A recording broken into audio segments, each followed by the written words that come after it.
मोहतरम दोस्तों, अस्सलामुअलैकुम वरहमतुल्लाहि वबरकातुहू।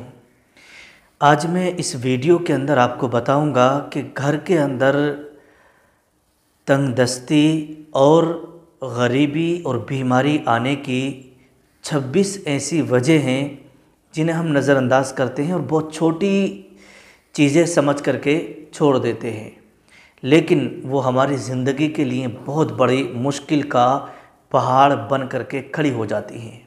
इंसान को पता भी नहीं चलता। आपने देखा होगा कि आप कमा तो बहुत रहे हैं, समझ रहे हैं, आपकी सैलरी 20,000, 25,000, 40,000, 60,000, 70,000 है महीने की, लेकिन जैसे ही महीना आता है, पैसे आपके हाथ में आते हैं, आने से पहले पहले लोगों का कर्जा आपके ऊपर हो जाता है। कहाँ गया पैसा? आपके घर के अंदर पैसा क्यों नहीं रुक रहा? आपने कभी सोचा, इस पर कभी गौर किया?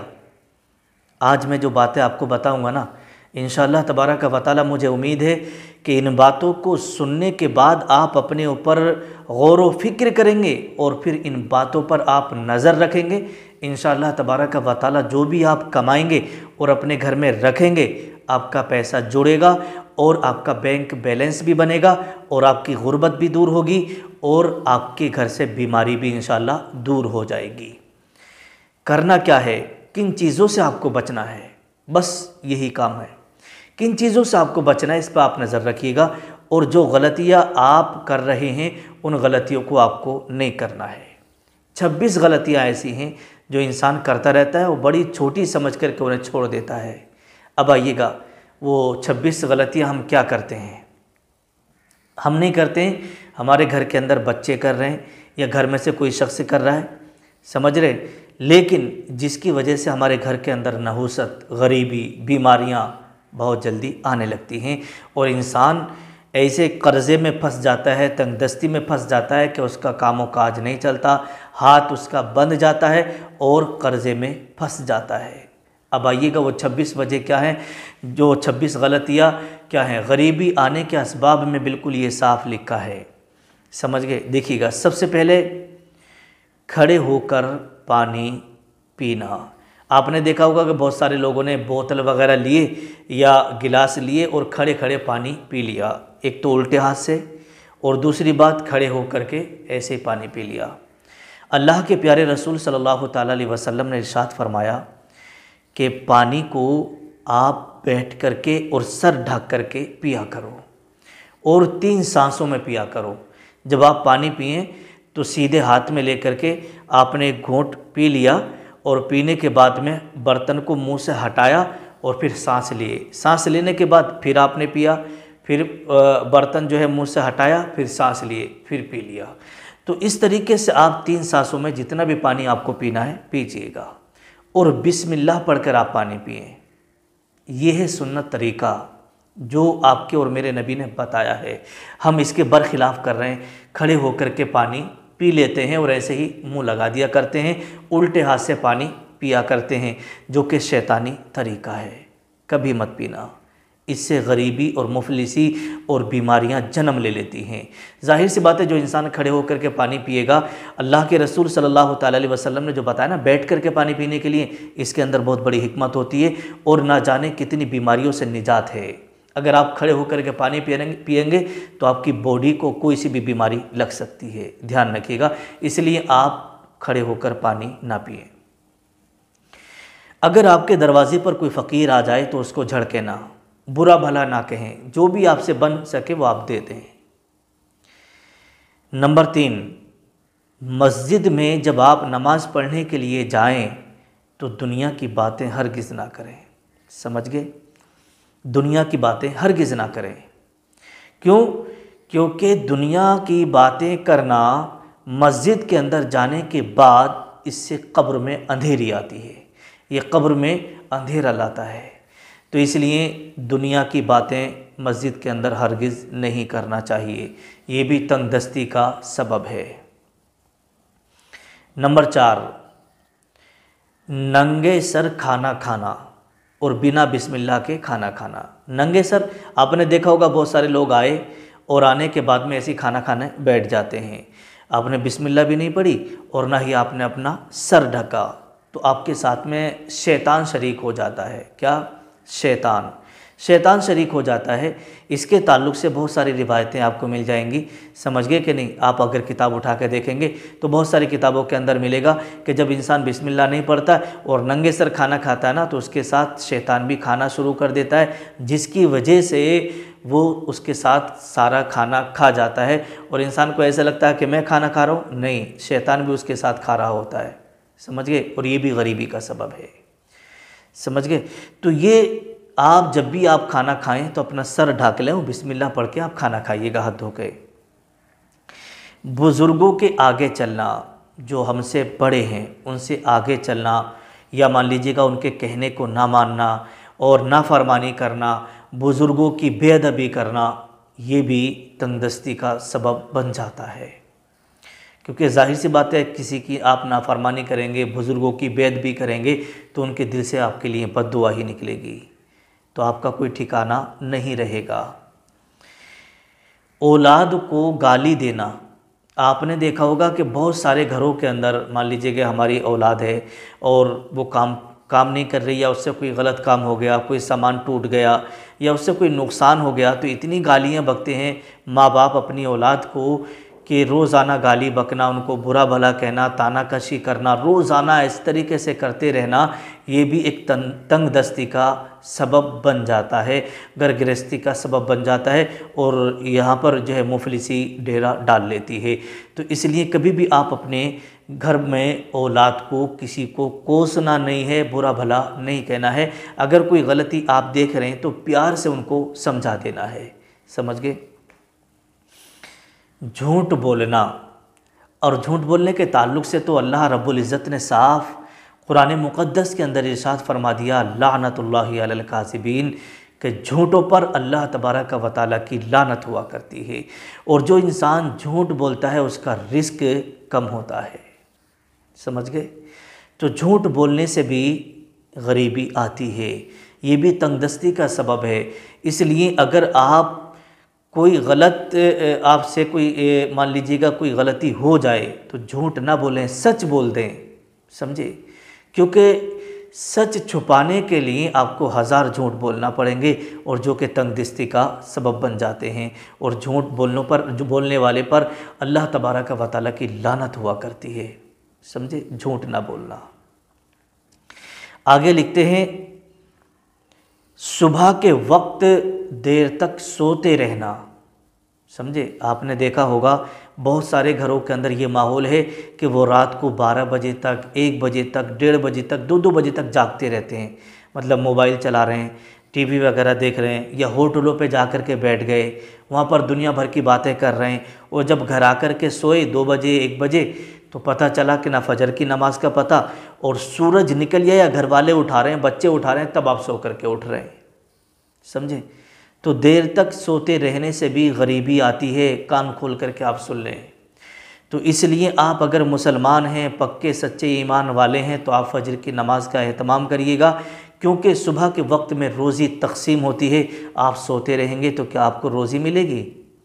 आपकी रोज़ी घटा दी जाएगी, आप तंगदस्ती में पड़ जाएंगे, आप परेशान हो जाएंगे, मुसीबतें और परेशानियां, बीमारियां आपका घर का दरवाज़ा देख लेंगी, समझे। तो इसलिए आप कभी भी देर तक सोते मत रहिएगा। आगे बढ़ते हैं, शिकस्ता कंगा इस्तेमाल करना, कंगी वगैरह नहीं, टूटा हुआ कंगा इस्तेमाल करना। आपने देखा होगा कि कंगी के जो दंदाने होते हैं ना, दांते वगैरह होते हैं, वो टूट जाते हैं, फिर भी लोग काटते रहते हैं। अगर आपका कंगा टूट गया है तो उसे आप इस्तेमाल ना करें, समझे। उसे उठा कर के आप रख दें, ठीक है। क्योंकि टूटे हुए कंगे या टूटे हुए शीशे को इस्तेमाल करने से भी मुफलिसी आती है, गरीबी आती है, समझे।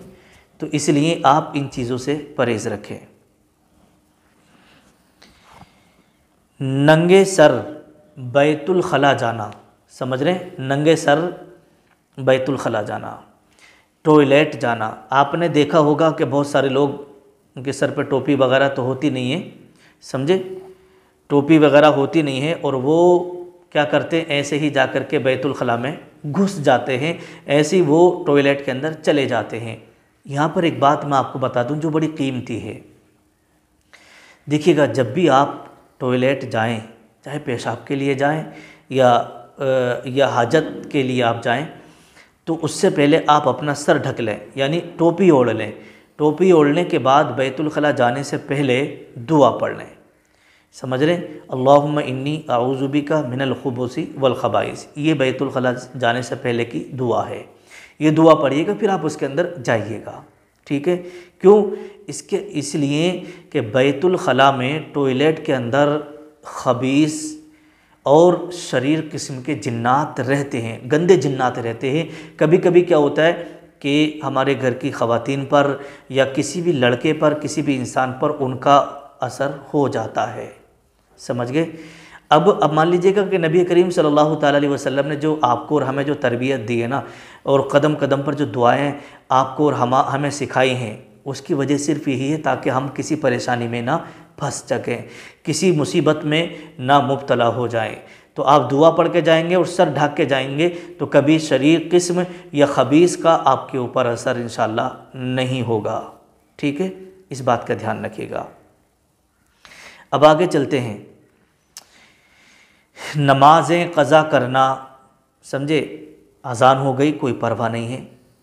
समझे? नमाज छूट गई, कोई परवाह नहीं है। घूमते फिर रहे हैं, बाज़ार में हैं, कहीं भी हैं, नमाज़ों की कोई फ़िक्र नहीं है। नमाज़ें क़ज़ा होती चली जा रही हैं। एक नमाज़ क़ज़ा हो गई, दूसरी क़ज़ा हो गई। जो लोग नमाज़ें छोड़ते रहते हैं, समझ गए, तो ये भी गरीबी का सबब है। क्यों मालूम है? कि अल्लाह के प्यारे रसूल सल्लल्लाहु ताला अलैहि वसल्लम की बहुत प्यारी हदीस पाक है, मैं आपकी खिदमत में रख रहा हूँ।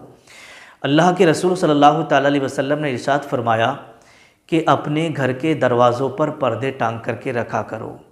समझ रहे हैं? अपने घर के दरवाज़े पर पर्दे लटका दो, पर्दे लटका दो या दरवाज़ा बंद करके रखा करो। क्यों? कहीं ऐसा ना हो कि तुम्हारे घर का दरवाज़ा खुला हो और कोई बेनमाजी रास्ते से गुज़र रहा हो और उसकी नज़र आपके घर के दरवाज़े से होकर अंदर घर में न चली जाए। क्यों?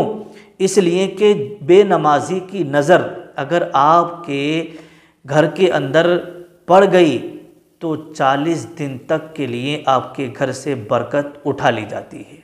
अल्लाह अकबर। अब आप बताइएगा, और इधर आप नमाज़ें क़ज़ा कर रहे हैं, नमाज़ें छोड़ रहे हैं। अल्लाह के रसूल ने फरमाया कि अगर कोई बेनमाजी रास्ते से गुज़र रहा हो और उसकी नज़र आपके घर के दरवाजे से आपके घर के अंदर पड़ गई तो 40 दिन तक अल्लाह तबारक व तआला बरकत उठा लेता है। समझ गए? अब ये बेनमाजी का मामला था, और जिस घर के अंदर खुद बेनमाजी पड़े हों, है कि नहीं, जिस घर के अंदर खुद बेनमाजी रह रहे हों तो उस घर का आलम क्या होगा, आप अब अंदाज़ा लगाइएगा। इसलिए अल्लाह के रसूल ने फरमाया कि अपने घर के दरवाज़ों पर पर्दे टांग करके रखा करो, कहीं ऐसा ना हो कि आते जाते किसी बेनमाजी की नज़र न पड़ जाए। ठीक है? तो मेरी बात आप समझ गए होंगे। नमाज़ों को क़ज़ा करना, नमाज़ें छोड़ना, इससे भी तंगदस्ती और गरीबी आती है। ठीक है? आगे चलिएगा। गाने बजाने में दिल लगाना। बहुत सारे नौजवान भाई वो हैं कि कानों में उनके एयरफोन हर वक्त लगी रहती है, वो गाने सुनते रहते हैं। कोई काम कर रहे हैं, मशीन पर खड़े हैं, गाने चल रहे हैं, काम भी कर रहे हैं, और मान लीजिएगा सिलाई मशीन है या जो भी आप काम करते हैं, किसी भी काम में आप रह रहे हैं, या जिम वगैरह, आप आजकल का तो माहौल हो गया कि आप जिमों में आप जाइएगा तो वहाँ पर डीजे साउंड लगा रहता है, गाने बजते रहते हैं, लोग अपनी वर्जिश करते हैं, लोग एक्सरसाइज करते रहते हैं, गाने सुनते रहते हैं। लेकिन मेरे प्यारे नौजवानों, ये गाना सुनना, गाना बजाना, हर वक्त गाने सुनते रहना एक गुनाह का तो काम है ही है, लेकिन इससे भी गरीबी आती है, इससे भी मुफलिसी आती है। क्यों मालूम है? अल्लाह के रसूल सल्लल्लाहु ताला अलैहि वसल्लम की हदीस पाक है, मेरे आका इरशाद फरमाते हैं कि जो शख्स गाना सुनता है तो मरने के बाद उसको जो है उसके कानों में शीशा पिघला करके डाला जाएगा, जिससे कि उसकी चीखें निकल जाएंगी। समझ रहे नहीं? इसलिए आप गाना ना सुने, गाना बजाने से आप बचें। अगर कहीं गाना बज रहा हो तो आप उससे नफ़रत करें, उसे बंद कराने की सोचें। गाना सुनने की बजाय आप नाते पाक सुने, कुरान पाक की तिलावत सुने। अरे आप कुरान पाक की तिलावत सुनेंगे, सवाब मिलेगा। आप नात सुनेंगे, अल्लाह के रसूल सल्लल्लाहु ताला अलैहि वसल्लम से आपको मोहब्बत होगी। दुरूद शरीफ सुनिएगा, है ना, कुरान करीम की आप आयतें सुनिएगा, अपने घर के अंदर बजा करके रखिएगा, बरकतें नाजिल होंगी। आगे चलते हैं। खड़े होकर के लिबास पहनना, समझे, खड़े होकर के पाजामा पहनना। आपने देखा होगा कि बहुत सारे लोग जब गुस्ल वगैरह कर लेते हैं तो या घर के अंदर लिबास चेंज करते हैं तो उन्होंने जैसे कुर्ता वगैरह या शर्ट वगैरह पहन ली और खड़े खड़े वो पैंट या पजामा भी पहन लेते हैं। अगर आपको पजामा पहनना ना तो आप पहले बैठ जाइए, बैठ करके फिर आप पजामा पहने, क्योंकि खड़े होकर के पजामा पहनना ये भी मुफलिसी का सबब है, ये भी गरीबी का सबब है। सरकार दो आलम सल्लल्लाहु ताला अलैहि वसल्लम ने पजामा जो है बैठ करके पहनने का हुक्म फरमाया है ना, क्योंकि हर बात में अल्लाह के रसूल सल्लल्लाहु ताला अलैहि वसल्लम ने जो है नसीहत फरमाई है और प्यारा फरमान आपको दे दिया है, प्यारी हदीस आपको दे दी है। आप अगर अमल करते रहेंगे तो बहुत सारी बातों से इंशाअल्लाह आप परेशानियों से, मुसीबतों से, बलाओं से बचे रहेंगे। अब आगे बढ़ते हैं। मेहमान को हिकारत की नज़र से देखना, समझ गए, मेहमान को हिकारत की नज़र से देखना क्यों मालूम है? अगर लगातार किसी के घर, जैसे कोई आज मेहमान आ गया, वो कल चला गया, वो दूसरा मेहमान, पहला मेहमान गया ही था कि पता चला कि शाम को फिर दूसरा मेहमान आ गया, अब दूसरा मेहमान आया, पता चला कि सुबह को फिर तीसरा मेहमान आ गया, या एक दिन छोड़ के कोई चौथा मेहमान आ गया। तो इस तरीके से अगर लगातार किसी के घर 2-4 मेहमान आ जाते ना तो बहुत सारे लोगों के मुंह इतने मोटे हो जाते हैं, समझ गए, और वो अपने दोस्तों से, पड़ोसियों से शिकवे गिले करने लगते हैं। मालूम है किन अल्फाजों से? अरे मेहमानों का तो पुल ही टूट गया, मेहमानों ने तो अब हमारे घर का ही रास्ता देख लिया, अब तो मेहमान हमें होश ही नहीं लेने दे रहे, समझे, और इतना ख़र्चा होता है। दिल ही दिल में अगर कोई मेहमानों को हिकारत की नज़र से देखता है और उनको बुरा समझता है कि क्यों मेहमान आ रहे हैं, तो ये भी गरीबी का सबब है। आप नहीं जानते कि अल्लाह के रसूल सल्लल्लाहु ताला अलैहि वसल्लम ने मेहमानों के ताल्लुक़ से क्या फ़रमाया मालूम है? अल्लाह के रसूल फरमाते हैं कि मेहमानों का घर के अंदर आना ये एक घर में बरकत का सबब है। अल्लाह के रसूल इरशाद फरमाते हैं कि जब किसी के घर के अंदर कोई मेहमान आता है तो अल्लाह तबारक व तआला बरसों पहले उस मेहमान का रिस्क उसके घर में उतार देता है, समझ रहे हैं? तो वो आपके घर आपका रिस्क खाने नहीं आता बल्कि अपना रिस्क खाने के लिए आता है, और बरकतों का नुज़ूल आपके घर के अंदर होता है। क्योंकि मालूम है हज़रत इब्राहीम अलैहिस्सलातु वस्सलाम के बारे में आपने सुना होगा कि अल्लाह के प्यारे खलील हज़रत इब्राहीम अलैहिस्सलातु वस्सलाम मेहमान को ढूंढने के लिए कई मील दूर चले जाते थे, कई किलोमीटर दूर निकल जाते थे कि कोई मेहमान मिल जाए और उसे मैं अपने घर खाना खिलाऊं, वो मेरे घर का मेहमान बन जाए। अगर उन्हें रास्ते में कोई मुसाफिर मिलता ना तो उसे बुला कर के ले आते, कहते ए मेरे प्यारे भाई चलो आप मेरे घर के आज मेहमान बन जाओ। समझ रहे हैं कि नहीं? मेहमान की कितनी बड़ी बरकतें हैं, कितनी बड़ी फजीलतें हैं। इसलिए किसी शायर ने बड़ा खूब कहा है कि अल्लाह मेरे रिस्क की बरकत न चली जाए, अल्लाह मेरे रिज़्क़ की बरकत न चली जाए, कई रोज़ से घर मेरे मेहमान नहीं है, अल्लाह मेरे रिज़्क़ की बरकत न चली जाए, कई रोज़ से घर मेरे मेहमान नहीं है, लफ्ज़ों को जो सीने में बसा लो तो बने बात, लफ्ज़ों को जो सीने में बसा लो तो बने बात, ताक़ों में सजाने को ये कुरान नहीं है। अब देखिएगा मैंने जो लास्ट वाला शेर पढ़ा ना, इसके ताल्लुक़ से भी इसके अंदर लिखा है कि घर के अंदर कुरान पाक मौजूद है और लोग कुरान पाक नहीं पढ़ते हैं, समझ रहे हैं, नहीं पढ़ते हैं, तो इससे भी बेबरकती होती है, क्योंकि कुरान पाक का घर के अंदर पढ़ना ये बरकतों का सबब बनता है। तो इसलिए कहा है कि लफ्ज़ों को जो सीने में बसा लो तो बने बात, ताकों में सजाने को ये कुरान नहीं है। तो ये जितनी चीज़ें मैंने आपको बताई हैं आप इस पर अमल करिएगा। समझे, अल्लाह तबारक व तआला की रहमतें और बरकतें आपके घर के अंदर खूब नाजिल होंगी। अब आगे लिखते हैं कि कुरान पाक को बेवुज़ू छूना, इससे भी जो है मुफलिसी और गरीबी आती है। क्यों मालूम है? अल्लाह तबारक व तआला कुरान मुक़द्दस के अंदर इरशाद फरमाता है कि जब भी तुम कुरान पाक को छुओ तो पहले वज़ू कर लिया करो। समझे, अल्लाह के रसूल ने इरशाद फरमाया कि बिना वज़ू के कुरान पाक का छूना ये हराम है। अब जब तुम हराम काम करोगे तो जाहिर सी बात है परेशानियों में और मुसीबतों में फंसते हुए नज़र आओगे।